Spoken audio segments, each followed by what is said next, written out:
So welcome back for Lecture 6, Part 1.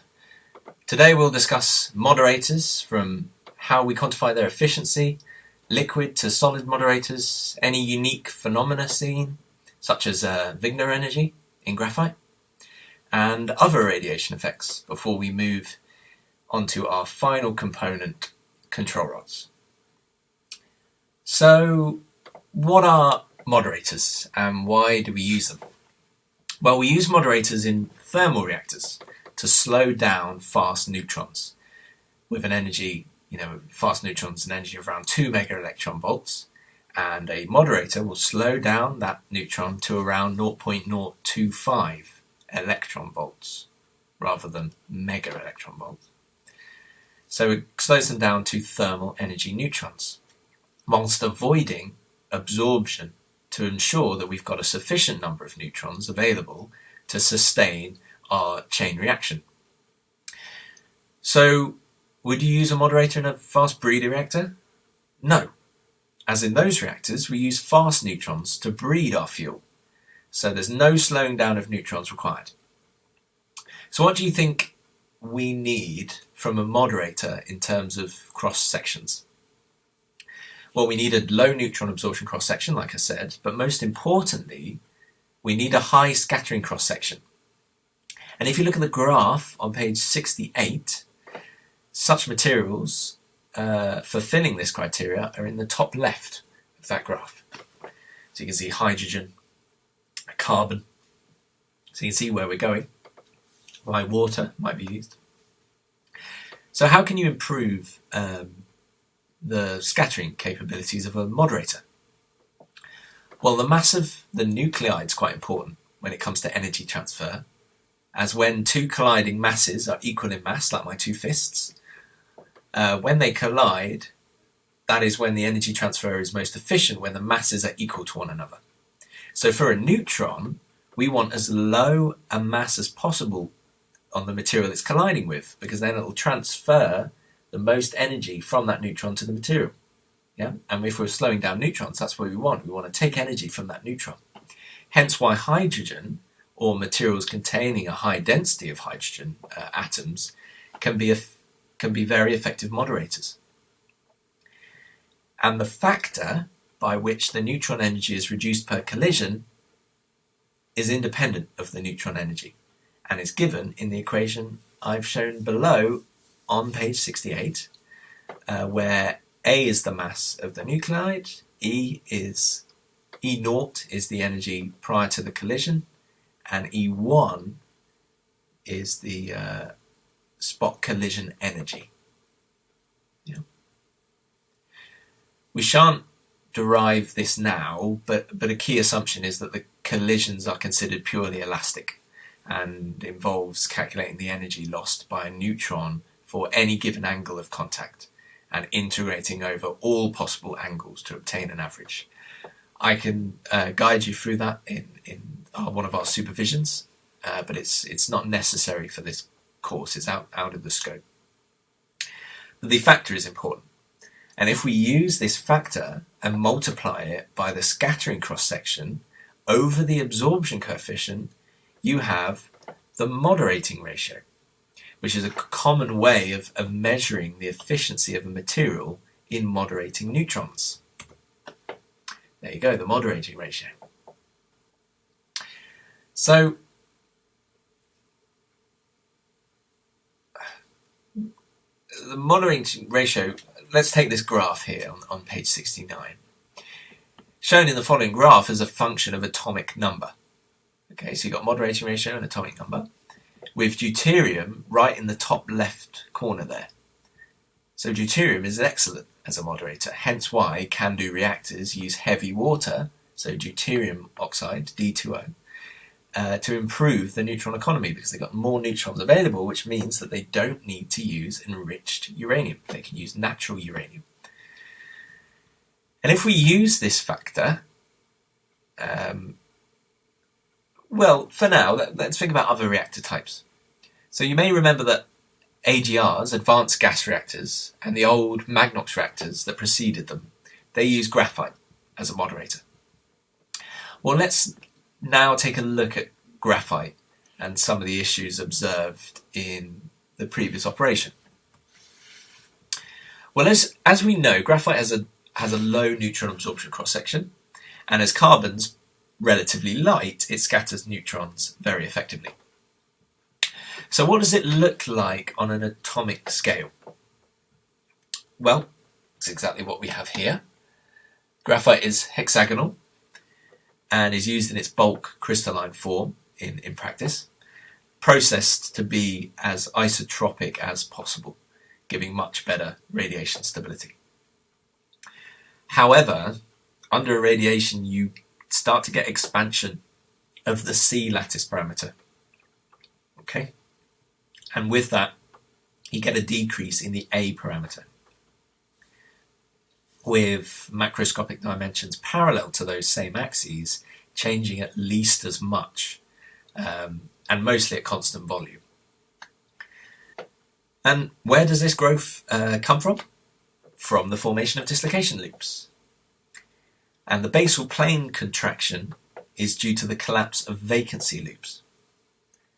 And the effects are shown in the graph at the bottom of the page, indicating the crystal growth as a function of neutron dose for various temperatures. So you can see this contraction and expansion. Okay.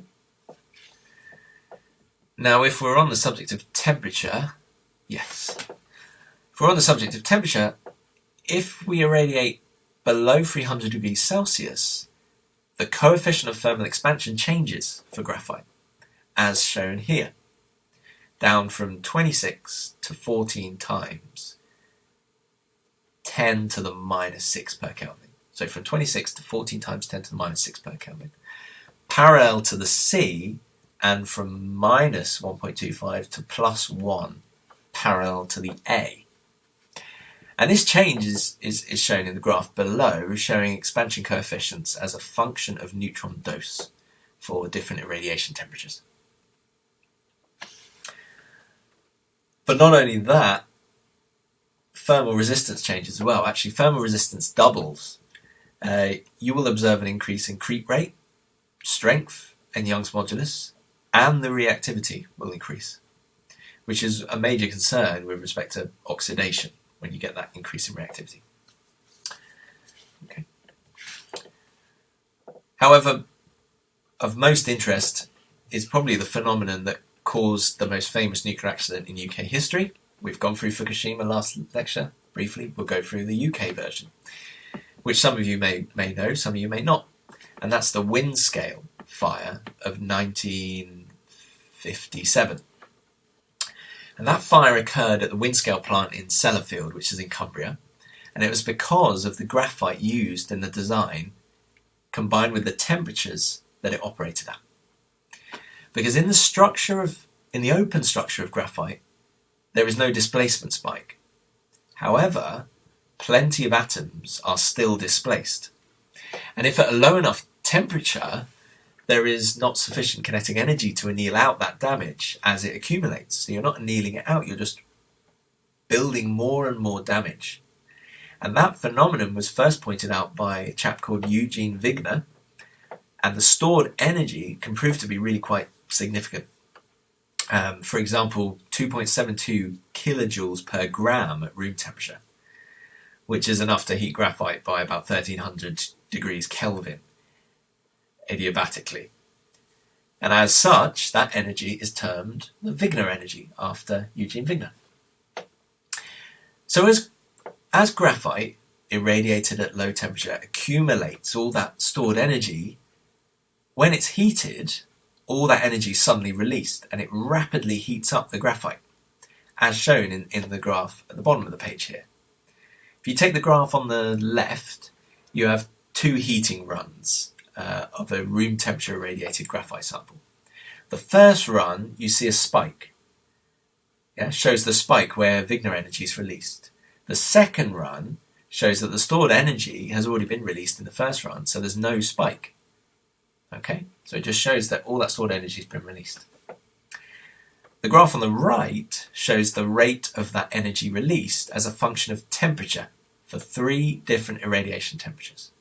And it shows that the lower the temperature, the greater the rate of energy released, because you're not annealing out that damage.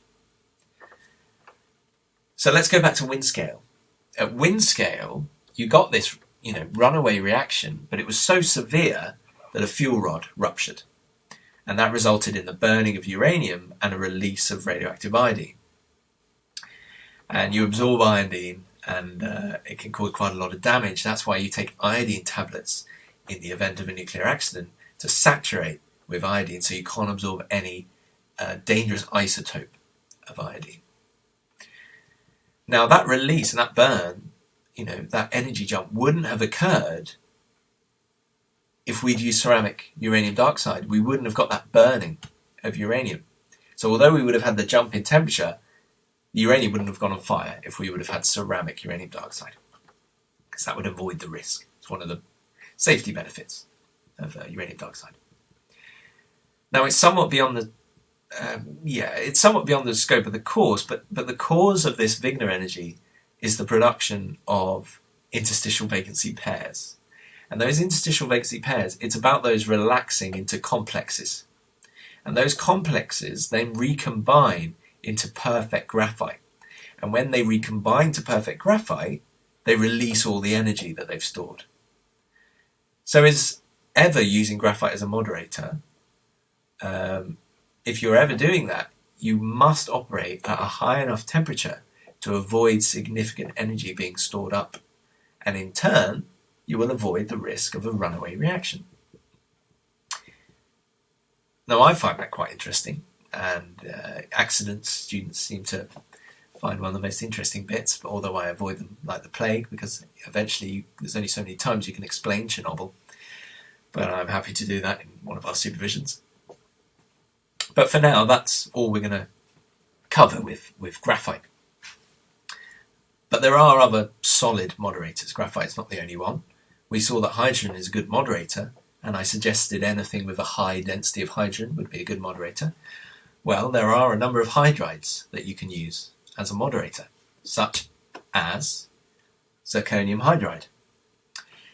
In Zirconium Hydride, the density of hydrogen atoms can actually be higher than in liquid hydrogen, which will minimize weight and volume, but will also maintain a very effective moderation. And such hydrides have been proposed for use in space reactors, for example, certain test reactors.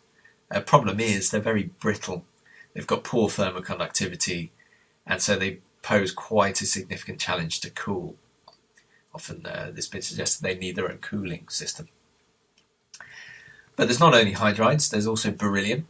Beryllium is another solid moderator, and beryllium oxide is being considered for some future high-temperature gas-cooled reactors, as it far exceeds graphite in terms of its neutron absorption properties and melting temperature.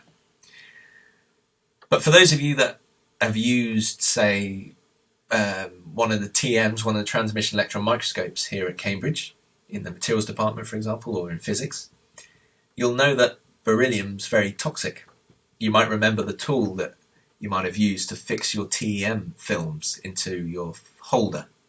Well, that's beryllium, and that's one of the reasons why you've got to wear gloves when handling it. Though apparently beryllium toxicities only affects a certain percentage of the population, I believe. I haven't looked at it, but so don't quote me on that. It's also extremely expensive. The largest piece of beryllium, as far as I'm aware of, is in the high flux isotope reactor at Oak Ridge National Labs in the US, where it's used as a moderator. So the high flux isotope reactor is a reactor that is available for use for running materials science experiments, high flux irradiation doses. There are flux effects that you have to take into account, but should you pursue a career in material science in nuclear, chances are you might use the high flux isotope reactor. It's a wonderful opportunity to run some really interesting tests. Beyond solid moderators, we have our more common liquid moderators, such as light water, regular water, and heavy water, our deuterium-containing water. Heavy water having a better neutron economy on account of its lower neutron absorption cross-section, and that allows, again, unenriched uranium, like I said, and it doubles as a coolant. That's the benefit of a liquid moderator. Like water, heavy water, you can use that as a moderator and a coolant. Of course, using water will bring its own corrosion problems, and you've also got radiolysis. But I'll talk about that at the end of the course when we go into corrosion in a bit more detail. For now, we'll end part 1 there and return for part 2, where we'll discuss control rods and start our final chapter on the corrosion of structural components. So I'll see you soon for part 2. Get yourself a cup of tea. Hello, welcome back to part 2 of lecture 6. It's going to be quite a short lecture, just because of the way that is appropriate to structure things, but all we're going to do in part 2 is discuss control rods briefly. You know, the characteristics required and the common materials used before moving on in our next lecture to focus on the corrosion of structural components within reactors. So let's get started. Let's begin with our control rods. Well, as I'm sure you can predict from their name, control rods control the nuclear reactions, specifically the fission reactions. But there are 2 types of control rod present in a reactor. There are rods for routine control, which are raised or lowered to regulate heat production. And then there are the safety rods. And those safety rods are used in emergencies to shut down the reactor. But both types have the same requirements. High neutron absorption, obviously, adequate strength, low mass. And the reason why you want low mass is so you can move them quickly, because you're dealing with very quick reactions. You want to get your control rods in emergency as soon as possible. So having them light is going to help. They've got to be corrosion resistant, just like most of our materials. It's got to be pretty stable under heat and irradiation, because they're going to be subjected to quite significant extreme environment. And obviously, where you would think of it obvious, they can't undergo fission. And they shouldn't really moderate either. And that was something that happened at Chernobyl. Is at the tip, they had graphite tips at the end of their control rods. So it actually moderated. But we shall not mention Chernobyl. Now, when selecting your control rod material, you've got to consider the neutrons that you want to be absorbed. You know, what kind of neutron profile have you got in your reactor? Some materials will have better absorption coefficients for faster neutrons than for slower neutrons, and vice versa. So your choice will be different for each reactor design, because each reactor design will have different neutron profiles, different ranges of energies of neutrons. However, in the graph at the bottom of the page, I've circled the most suitable materials, including boron, cadmium, hafnium and indium. And the graph above just shows what the control rods look like when the control rods are in. Reactor is a bit cooler. When they're out, it's a bit hotter because you're increasing the fission rate. So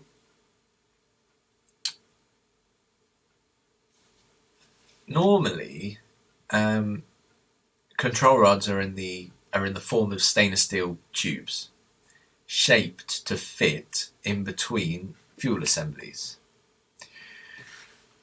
Now, they're filled with the relevant material in the form of pellets or powder, and normally the rods are the same diameter as the fuel rods and are distributed evenly within a fuel assembly.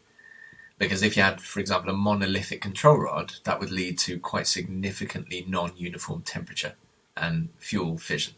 So you don't want that. So they're evenly distributed through the fuel assembly. I thought I had a picture, but apparently not. Okay.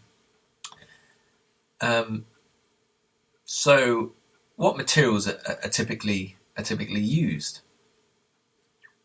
Well, in PWRs, you've got silver, indium, cadmium alloys are probably the most common. The three elements those three elements have slightly different energy absorption regions, you see, which makes the alloy excellent for neutron absorption sort of across the board.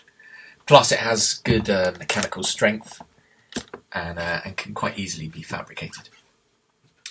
However, it has to be encased in stainless steel to prevent corrosion in hot water. Boron is another common neutron absorber. Due to the different cross-sections of boron 10 and boron 11, boron-containing materials are often enriched in boron 10. Alloys or compounds are normally used on account of the brittle nature of boron. Common choices are pi boron steel or boron carbide. Boron carbide is used as a control rod material in both PWRs and PWRs, pressurized waters and boiling water reactors. Then you've got hafnium. Hafnium's another alternative with good mechanical strength, easy to fabricate, pretty good corrosion resistance in hot water as well. And it can be alloyed with tin and oxygen to increase the strength and creep resistance. Iron, chromium and niobium, it can be added for corrosion resistance. And if you add molybdenum, you get a bit more wear resistance because it improves hardness and it also helps machinability. So molybdenum has been known to be added. Problem with hafnium is it's expensive, very expensive, and it's not really readily available, which limits its use in civilian reactors. But I know that they've been used in US Navy reactors. I think I'm allowed to say that. And finally, another alternative is dysprosium titanate, and that's used in Russian pressurized water reactor control rods instead of silver, indium, cadmium, because it's got much better swelling resistance. It's got a higher melting point as well, and it's been shown to produce less radioactive waste, so it's far easier to deal with at the end of life.